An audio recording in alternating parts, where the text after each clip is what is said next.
Good morning, cadets. Today we are going to solve some problems on circular motion. Yesterday we concluded the discussion on uniform circular motion and we calculated the relation between velocity and angular velocity, relation between angular speed and speed. And before that we calculated what is the centripetal acceleration. Today we will solve some problems on calculation of centripetal acceleration on uniform circular motion and in general circular motion. Let us see one problem. An aircraft executes a horizontal loop of radius 1 kilometer. An aircraft executes an horizontal loop of circular loop of 1 kilometer radius with a steady speed of 900 km per hour. The speed of the aircraft is given 900 km per hour, which is constant. Compare its centripetal acceleration with acceleration due to gravity. We are already knowing what is acceleration due to gravity. Acceleration due to gravity is the acceleration with which the body is pulled towards the center of the earth. That is 9.8 meter per second square. Now we will calculate centripetal acceleration. What are the given things here? The speed with which the aircraft is moving is given. V equal to 900 km per hour. Convert this into meter per second. 900 into 5 by 18. 18 ones are 18 5s are. So it becomes 250 meter per second. 250 meter per second. Now, what is centripetal acceleration? Centripetal acceleration we have derived as AC equal to B square by R, and radius of the loop is also given. Radius of the loop is 1 kilometer. That is 1000 meter. Therefore, centripetal acceleration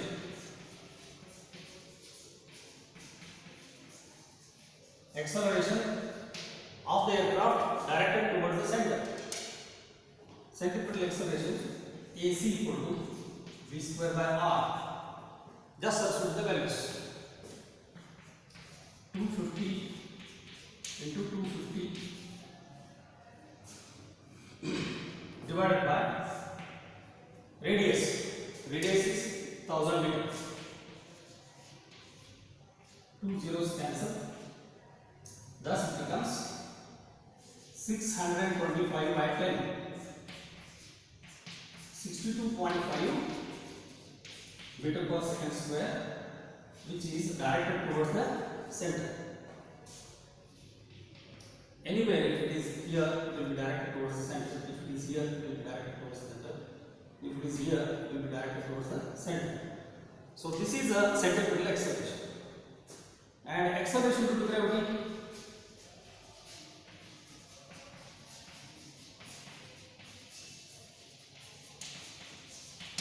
It is always vertically downwards.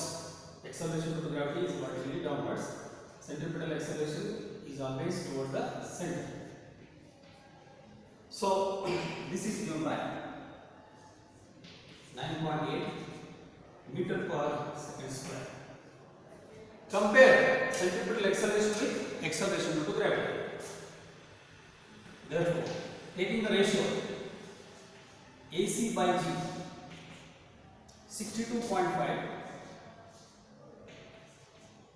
divided by 9.8. If you take this 10, then it becomes 6.25. Almost it comes out to be 6.3.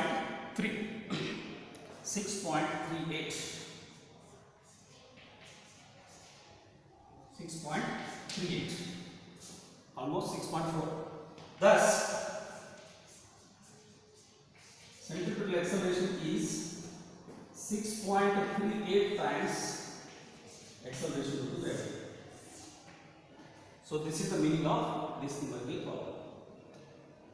In the same way, let us solve one more problem. Calculation of centripetal acceleration. Now let us see the second problem. A stone tied to the end of a string 80 centimeter long is whirled in a horizontal circle with a constant speed. Again, it is example of uniform circular motion. If the stone makes 14 revolutions in 25 seconds, what is the magnitude and direction of the centripetal acceleration? Just draw one simple diagram. Stone is tied with a string and the length of the string is given.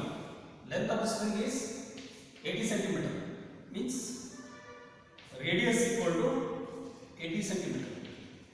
It is whirled in a horizontal circular path, in a horizontal circle with constant speed, V being constant. Now here V is not given, but frequency is given. Frequency, that is number of revolutions per second. How do you calculate number of revolutions per second?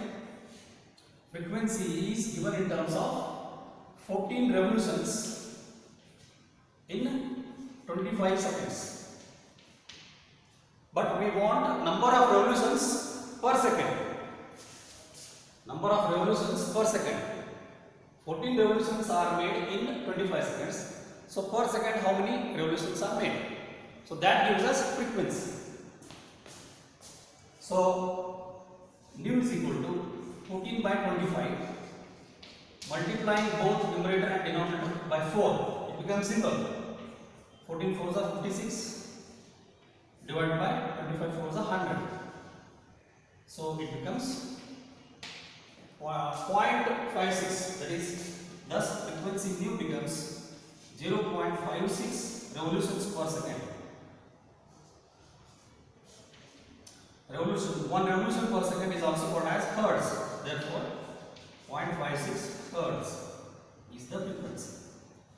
So frequency is given, radius is given. Radius of the circular loop is 80 centimeter. Convert it into SI unit, 0.8 meter. Now you are asked to calculate centripetal acceleration. Magnitude of centripetal acceleration.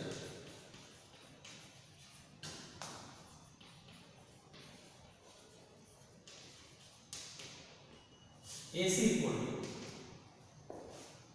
we got V square by R, and we know V is equal to R omega. And finally, when we got final equation, if you remember, 4 pi square nu square R. This is what we got yesterday. 4 pi square nu square R. So 4 is constant, pi square is constant, nu is calculated here 0.56 and radius is 0.8. Just substitute the values and calculate. So 4 into, I will write pi as 22 by 7 into 22 by 7. Frequency, it is a 56 by 100. So I can write, even you can write 14 by 25 also. 14 by 25 also you can write directly.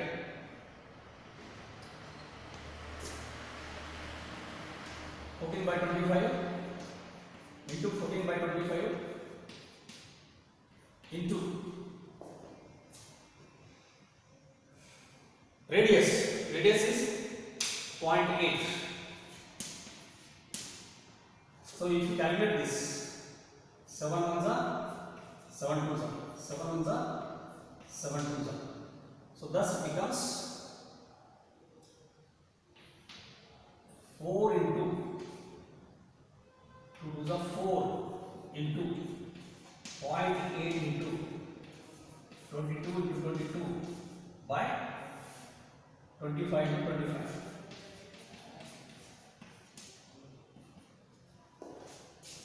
This comes out to be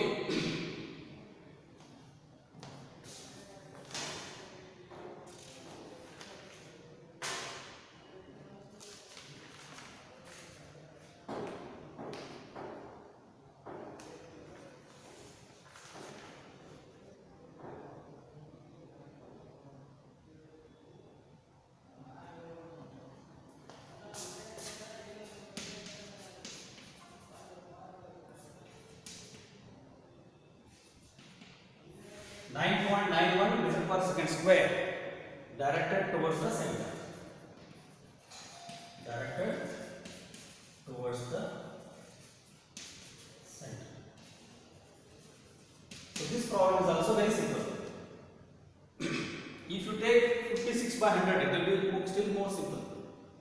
56 by 100 instead of 14 by 25. 56 by 100, 56 by 100. So 7 ones are 7 8s are 7 ones are 7 8s are. So in the denominator we will be getting 100 into 100. So you will be able to get the result 9.91 meter per second square, which is the centripetal acceleration acting towards the center. So this is how one can calculate centripetal acceleration. Now let us solve one more problem. Problem on calculation of net acceleration, total acceleration.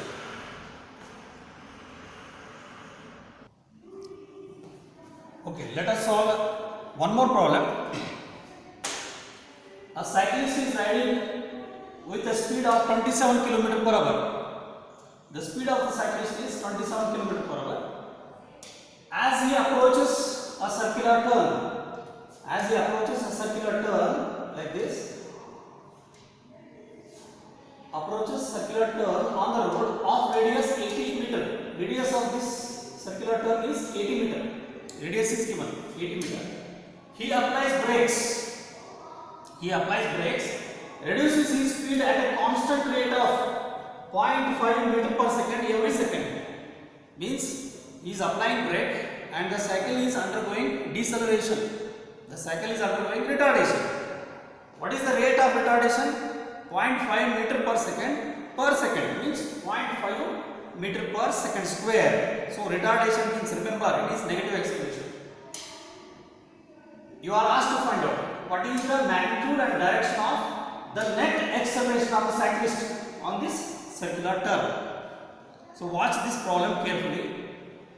Here the cycle is moving with a speed of 27 km per hour. It is not constant speed now, remember. As he approaches the circular turn, he applies brakes. So when he applies brakes, the speed is reducing in a constant rate at a rate of 0.5 meter per second. That is nothing but 0.5 meter per second square. 0.5 meter per second square is the retardation of the cycle. So that's it. What is the magnitude and direction of the net acceleration of the circular turn? So we know there are two accelerations here. One is the retardation of the cycle itself. Another one is because of this circular turn, it is having centripetal acceleration also. So total acceleration is the vector sum of retardation and centripetal acceleration. So we need to calculate both, and then we have to calculate net acceleration. So net acceleration will no more be towards the center. That is the meaning of this numerical problem. Let us see how is it. So given, what is given? Speed of the cyclist. The speed of the cycle 27 km per hour. Convert this into meter per second. 5 by 80. 9 2s are 9 3s are. So it becomes 15 by 2 meter per second. That is 7.5 meter per second. This is the initial speed with which he is riding the bicycle. Now, the acceleration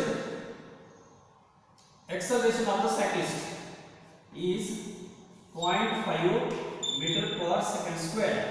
Since it is a retardation, so we have to take negative. So this acceleration is going to be tangential. Why is it tangential? Look at this. If the cyclist is moving along this at this particular point, when you draw the tangent at that point, the tangent drawn at that point gives us the direction of linear velocity. Direction of linear velocity. But retardation is in the opposite direction because speed is decreasing per unit time.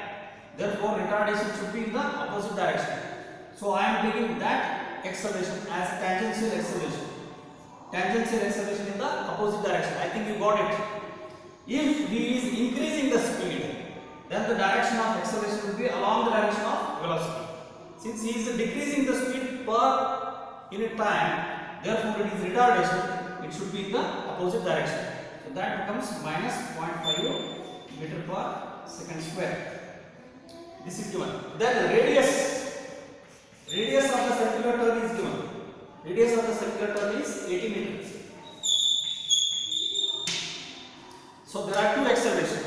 First, let us calculate what is the centripetal acceleration. That is acceleration towards the center because of this circular turn of the road. Centripetal acceleration.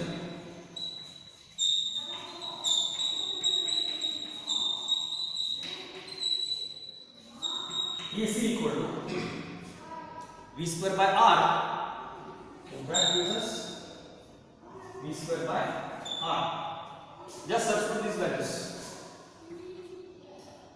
15 by 2 into 15 by 2 divided by 80. Because radius is 80 meters. So that gives us 5 3s are 5, 1s are 5, 16s are 5 3s are 5 16s are. I think that's it. 45 divided by 16 4s are 64. 45 divided by 64. So this becomes centripetal acceleration towards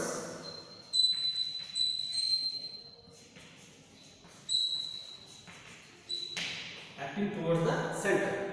So this tangential acceleration is as I have shown here. So there are two vectors here. One is centripetal acceleration, which is given by 45 divided by 64 of this magnitude towards the center. Another one is tangential acceleration in this direction. So the question is to find out the magnitude and direction of the net acceleration. So the net acceleration is vector sum of these two, AC and AT. Vector sum of AC and AT. So if you construct a vector triangle, vector rectangle, then we can apply parallelogram law of vector addition. So construct parallel vectors. So when you join this, this gives us direction of net acceleration. So you need to find out either this angle or this angle. Either of these angles. If you find out one of the angle, say angle made by net vector with the tangential acceleration, then you can automatically find out angle made by net acceleration with the radius. Okay. So let us first find out the net acceleration, magnitude of net acceleration.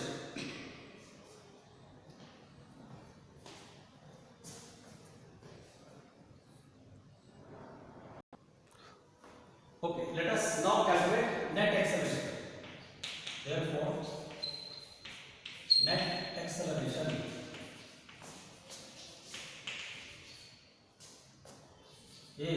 vector A equal to vector AT plus vector AC, vector sum of tangential acceleration and centripetal acceleration.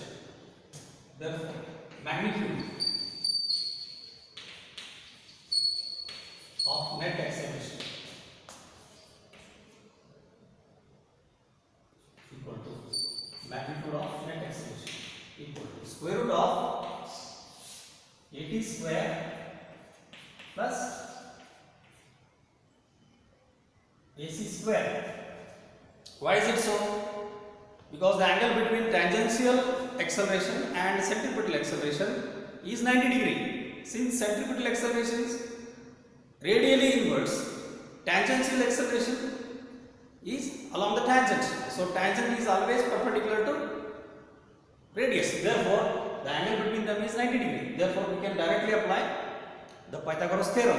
So AT square plus AC square.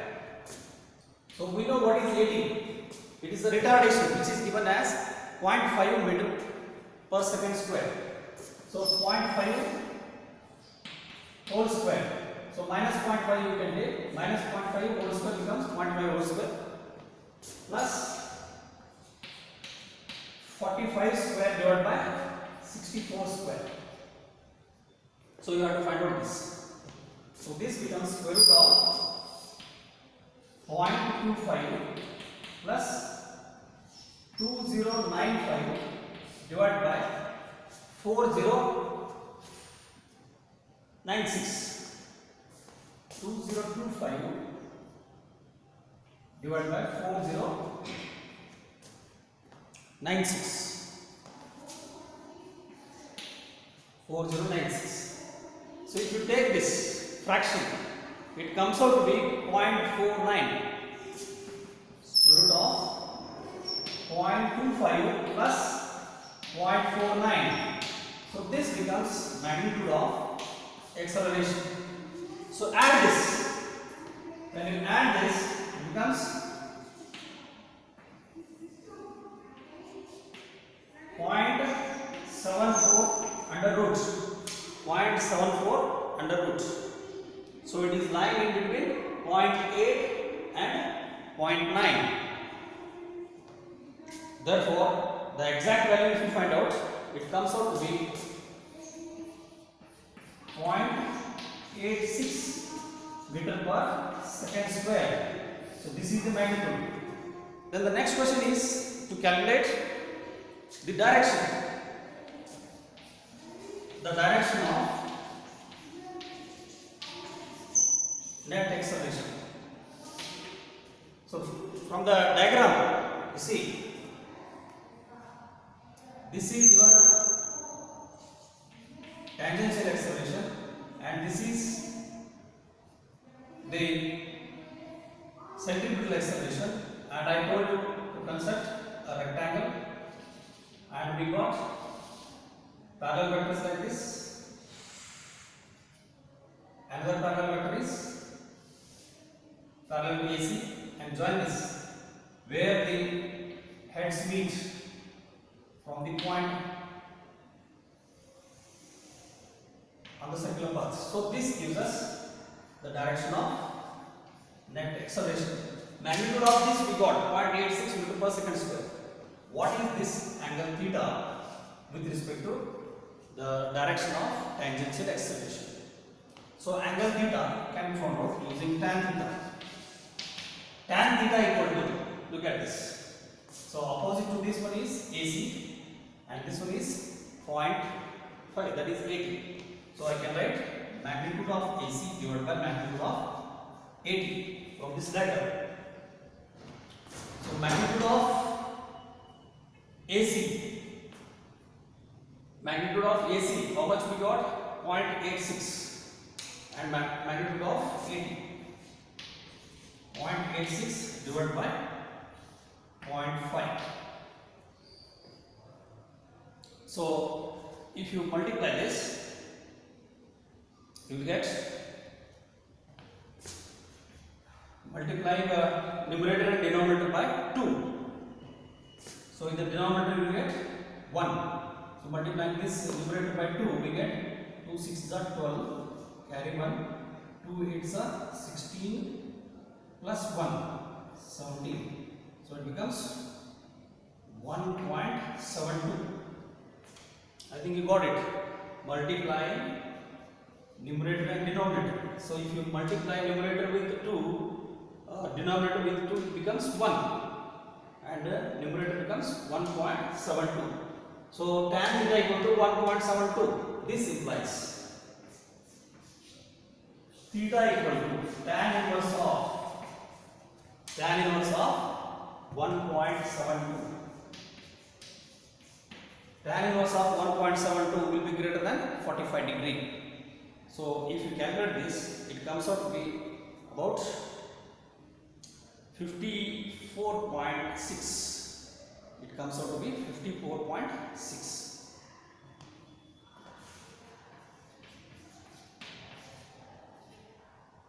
54.6 with respect to the tangent. If it is 54.6 with respect to tangent, that is this one. And then what will be this angle with respect to radius? This is along the radius. This is along the radius and this is along the tangent. What will be this angle? So angle with respect to radius or angle with respect to centripetal acceleration. Angle with respect to centripetal acceleration is 90 minus this. 90 minus 54.6. It comes out to be 35.4.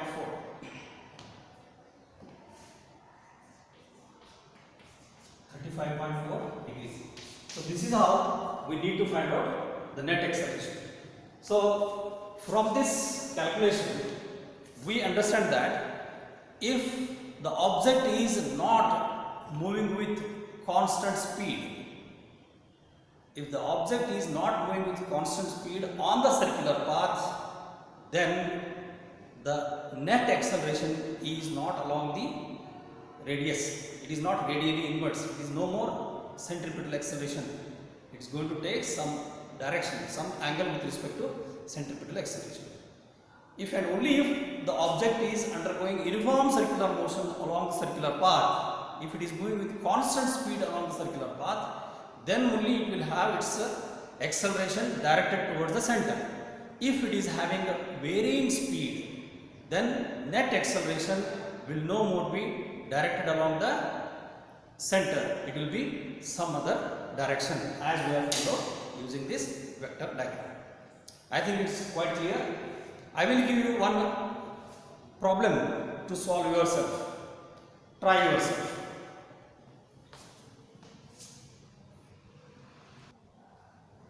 Okay, the question is like this.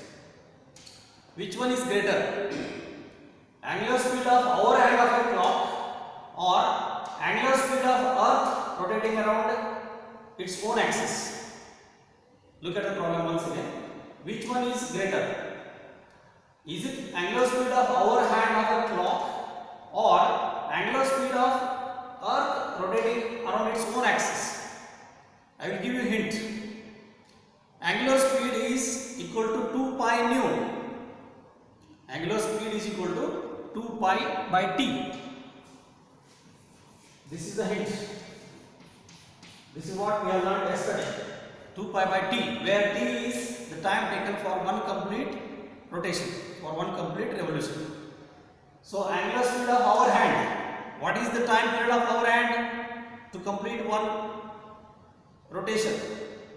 For complete one revolution, how much time it takes? That we know now. And what is angular speed of Earth to rotate around its own axis? So there you know now what is the time period of Earth to rotate around its own axis. What is the time taken for the Earth to complete one rotation around its own axis? 24 hours. Just substitute the things, you will get the answer. And by how much? It is greater, if it is greater or smaller. Find it out, and in the next session onwards we will start with new topic, that is units and dimensions, which is also very important. In the meanwhile, you solve various types of numerical problems and ask me the doubts. Okay, thank you, have a good day.